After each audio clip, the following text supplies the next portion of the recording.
Office போறீங்களா? எதுக்கா போனீங்க? வேலைக்கு தானே போனீங்க, சம்பாதிக்க தானே போனீங்க. அந்த வேலையை மட்டும் பார்த்துட்டு வரணும். வீட்டில் சிரிக்காத புரிச்சா அங்கே போய் சிரிச்சுட்டு உட்காந்துருக்காரு. நீங்க இழிச்சிங்கன்னா இழிக்கிறதுக்கு 2 பேர் இருப்பாங்க, மாட்டிக்கிடுவீங்க. அப்புறமா பாஸ்டர் பாவத்தில் விழுந்து விட்டேன், நான் என்ன பண்ண முடியும்?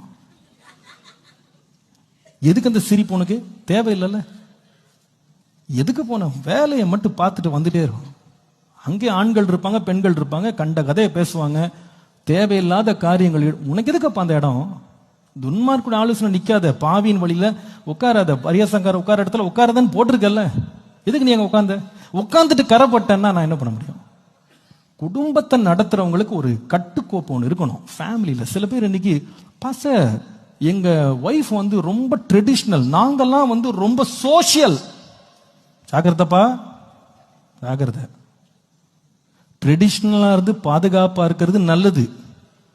சோசியலா இருந்து எல்லாத்தையும் கெடுத்துட்டு உட்காந்துறாது.